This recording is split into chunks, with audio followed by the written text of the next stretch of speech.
Red టీవీలో మీ వ్యాపార ప్రకటనల కోసం ఈ నంబర్ ని సంప్రదించండి 6281747728. Hi viewers, welcome to our channel. ప్రస్తుతం మనతో పాటు టీడీపీ స్పోక్స్ పర్సన్ సూర్యదేవ లత గారు, వారితో ఒకసారి మాట్లాడదాం. మేడం నమస్కారం. మేడం నమస్తే. మేడం, ఆంధ్రప్రదేశ్లో కూడా ఫోన్ ట్యాపింగ్ వ్యవహారం కాస్త ఆందోళనకు గురి చేస్తుంది. అంటే ఇది జగన్మోహన్ రెడ్డి గారు చేయిస్తున్నారా మరి ఏంటో తెలియదు, కానీ చంద్రబాబు గారు పవన్ కళ్యాణ్ గారి ఇన్ఫర్మేషన్ మొత్తం కూడా ట్యాపింగ్ గురైంది. అది మొత్తం ఇన్ఫర్మేషన్ వైసీపీ దగ్గర ఉందని చెప్పేసి ఒక వార్త రావడం చూస్తున్నాం. మరి తెలంగాణలో చూస్తాము, ఇప్పుడు ఆంధ్రప్రదేశ్లో కూడా జరుగుతుంది. మరి దీనిపైన మీ ఒపీనియన్ ఏంటి మేడం? వీళ్ళకి ఒకటి అర్థమవుతుంది కదా మనకు, తెలంగాణలో జగన్మోహన్ రెడ్డి గురువు గారైన కేసీఆర్ గారి చేసిన పనులన్నీ ఖచ్చితంగా ఫాలో చేస్తాడు శిష్యుడైనాడు. ఇంకా నేను ఇలా చేశాను, నువ్వు కూడా ఇలాంటివే చేయమన్నట్టు. సో ఖచ్చితంగా ఆస్కారం ఉంది, ఆయన చేసి కూడా ఉంటాడు, చేస్తుంటాడు కూడా. ఖచ్చితంగా చేయలేదంటే ఆశ్చర్యపోవాలేమో, కానీ చేశాడంటే, ఎందుకంటే ఇక్కడ కేసీఆర్ గారు చేసినప్పుడు ఆయన చేస్తాడు కదా, ఖచ్చితంగా చేసే ఉంటాడు, చేశాడు కూడా, తెలుసుకున్నాడు. సో ఎన్ని రోజులు ఇవి రేపు పొద్దున ఇక్కడ అయినట్టు ఆపోజిషన్ పార్టీ వచ్చిన వెంటనే మొత్తం మళ్ళీ డీటెయిల్స్ అన్నీ తీస్తారు. రేపు పొద్దున నువ్వు దానికి ట్యాపింగ్ చేసినప్పుడు నువ్వు రేపు కేసులకు ఎదుర్కోవాల్సిన అవకాశం అయితే ఉంటుంది కదా జగన్మోహన్ రెడ్డి. ఎందుకంటే మనం చూసాం ఇప్పుడు తెలంగాణలో ఎంత ఒక ఎస్ఐ డిఎస్పీ రేంజ్కి తీసుకెళ్లారు. ఆయనతో పనిచేసిన క్యాడర్ అంతా కూడా ఇంకా అదే ప్లేస్లో ఉంది. దాన్ని వికారాబాద్ అడవుల్లో తీసుకెళ్ళి దాన్ని ధ్వంసం చేశారు. ఇంత లాంగ్ ప్రాసెస్ ఏంటి, ఇన్ని రకాలుగా చేశారు, ఇంత ఎవరు ఊహించినంత. అంటే ఇక్కడ కేసీఆర్ గారు కూడా సొంత మేనల్లుడైన హరీష్ రావు మీద కూడా ఫోన్ కూడా ట్యాపింగ్ చేశారు. ఇంకంటే దీన్ని బట్టి అర్థమవుతుందా లేదా? సో వీళ్ళకి ఎవరి మీద అనుమానం వచ్చినా సొంత పార్టీ ఎమ్మెల్యేలైనా సరే, వాళ్ళ కుటుంబ సభ్యులైనా సరే చేస్తారు. సేమ్ జగన్మోహన్ రెడ్డి కూడా అదే చేసి ఉంటాడు కదా. ఇప్పుడు వాళ్ళ మదర్ ఫోన్ అయినా ట్యాప్ చేయొచ్చు, షర్మిలా గారి ఫోన్ అయినా చేయొచ్చు, సునీత గారి ఫోన్ అయినా చేయొచ్చు, చంద్రబాబు నాయుడు గారు, పవన్ కళ్యాణ్ గారు, ఇలా వీళ్ళ నెంబర్లు అయితే వీళ్ళు ఖచ్చితంగా చేసే ఉంటాడు. ఇవి చేయబట్టే దానికి తగ్గ అనుగుణంగా వాళ్ళని ముందే ఫ్యామిలీ మెంబర్స్ని కట్ చేసుకుంటూ, పక్కకు తప్పిస్తూ, వాళ్ళ పార్టీలో అవకాశాలు లేకుండా చేస్తూ, వాళ్ళని ఎంతవరకు ఉంచాలి అనే రేంజ్లో అక్కడికే కట్ చేసి పడేయటం జరిగింది.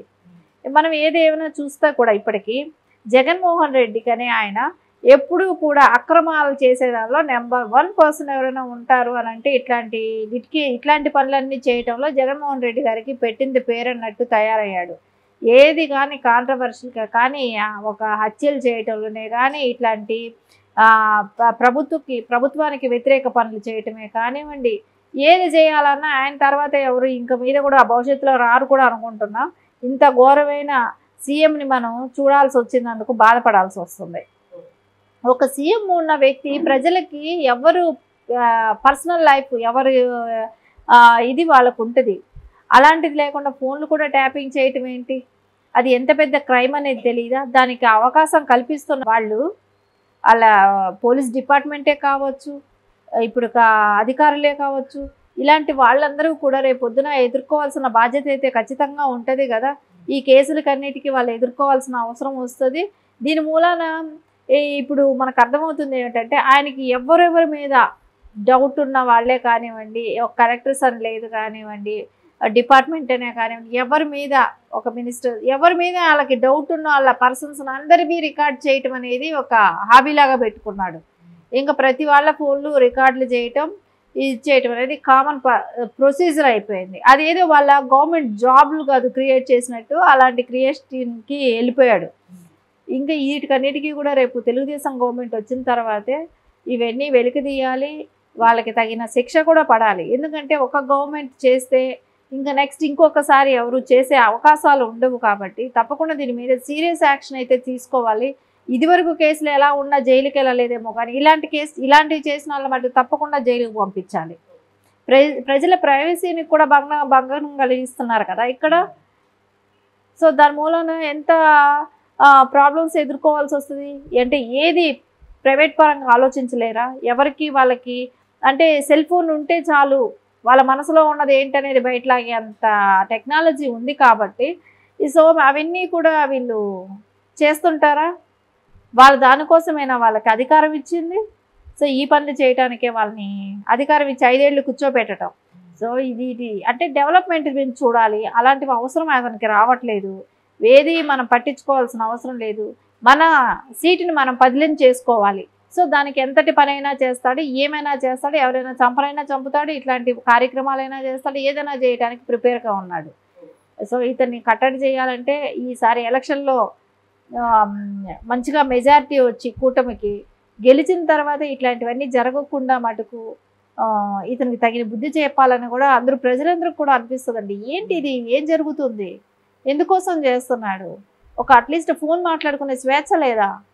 ఈ స్వేచ్ఛ లేకపోతే ఇంకేంటి అనే పరిస్థితి ప్రతి ఒక్కళ్ళకి కూడా అసలు ఉంది. ఎందుకంటే ఒక సీఎం వ్యక్తి చేసినప్పుడు ఇంకా ఎవరికి కావాల్సిన వాళ్ళ అధికారులందరూ కూడా ఇలాంటివే చేస్తారుగా. ఎవరి ఫోన్ కాల్ డేటాలు కానివ్వండి అన్నీ కూడా ప్రభుత్వ అధికారుల మీదే నమ్మకం లేకుండా పోతుంది కదా, మనకు వ్యవస్థ మీదే నమ్మకం పోతుంది. అలాంటప్పుడు ఖచ్చితంగా ఇలాంటి వాళ్ళని శిక్షించాలి కూడా. కానీ ప్రజెంట్ ఇప్పుడు చంద్రబాబు గారు కానివ్వండి, పవన్ కళ్యాణ్ గారు కానివ్వండి, వీళ్ళిద్దరు ఎలా డీల్ చేస్తారు? మరి ఈసీ ఏమన్నా ఇన్వాల్వ్మెంట్ తీసుకొని చర్యలు తీసుకునే ఛాన్స్ ఏమన్నా కనిపిస్తుందా మేడం? ఈసీ డెఫినెట్గా ఇది వాళ్ళకి తెలిసినంత వరకు ఖచ్చితంగా వాళ్ళ దగ్గరికి వెళ్ళిన సాక్ష్యాలను బట్టే కానివ్వండి, ఇది ఖచ్చితంగా జరిగిందని తెలిసిన తర్వాత మటుకు ఎట్లాంటి పరిస్థితుల్లో ఉపేక్షించారైతే ఉపేక్షించరు. ఎందుకంటే రేపు పొద్దున ఎలక్షన్ సజావుగా ఎలా సాగుతుంది, దీని మూలాన ఎలక్షన్లు సజావుగా సాగదు. ఒకళ్ళనొకళ్ళు చంపుకునే స్థాయికి వరకు తీసుకెళ్తాడు. జగన్మోహన్ రెడ్డి ఎప్పుడూ కూడా హత్యా రాజకీయాలు ప్రోత్సహించే వ్యక్తి కాబట్టి ఆయన ఎక్కువ కూడా ఎవరైనా చంపదామా, సింపతి క్రియేట్ చేసుకుందామా అనేది మనం గత ఎలక్షన్లో కూడా చూసాం. కాబట్టి అలాంటి సింపతి క్రియేట్ చేసుకోవడానికి ఇట్లాంటి ఫోన్స్ కూడా అతనికి తోడవుతున్నాయి. కాబట్టి ఖచ్చితంగా అయితే ఈసీ అయితే దీని మీద గట్టి నిర్ణయం తీసుకుంటుందని అనుకుంటున్నాం.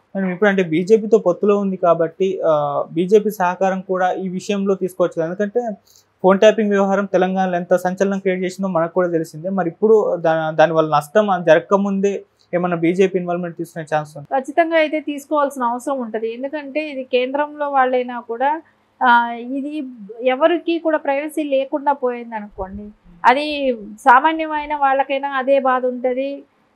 ఒక సీఎం లాంటి ఎక్స్ సీఎం అయినా సరే, ఇట్లాంటి మినిస్టర్స్ అయినా సరే, అపోజిషన్ లీడర్స్ అయినా సరే, ఎవరికైనా కూడా ఎందుకంటే వాళ్ళ వ్యక్తిగత స్వేచ్ఛను భగ్నం కలిగించిన వాళ్ళం అవుతాం. కాబట్టి ఖచ్చితంగా అది చేయటం అనేది తప్పు. దీన్ని కేంద్ర ప్రభుత్వం కూడా దృష్టిలో తీసుకొని ఖచ్చితంగా ఇలాంటి వాళ్ళకి శిక్ష పడేటట్టయితే ఖచ్చితంగా చేయాలి. ఎందుకంటే మనం తెలంగాణలో చూస్తున్నాం ఎంత పెద్ద సీరియస్ ఫ్రాడ్ లాంటివి చేశారు, ఎంత పెద్ద కుట్ర జరిగిందో, ఎంతమంది నాయకులవి ట్యాపింగ్ జరిగాయో ఇవన్నీ కూడా మనం ఇక్కడ స్పష్టంగా చూసాం. కాబట్టి అదే ఇది ఆంధ్రప్రదేశ్లో కూడా జరిగితే రేపొద్దున ప్రజాస్వామ్యంలో విలువలు లేకుండాను అసలు రేపొద్దున ఏం జరుగుతుందో, ఎవరికి ఏం అంటే ఒక నాయకుడు, రాజకీయ నాయకుడు, ఒక మినిస్టర్ ఎవరైనా ఫోన్లో మాట్లాడుతున్నా ఏదైనా ఒక సీక్రెట్ విషయాలైనా కూడా వాళ్ళకి చేరుతాయి. కాబట్టి ఇలాంటి దాని మీద ఖచ్చితమైన నిర్ణయం అయితే తీసుకోవాలి. సెంట్రల్ గవర్నమెంట్ కూడా ఈసీ కానీ రెండూ కూడా తొందరలోనే స్పందిస్తాయని అనుకుంటున్నా.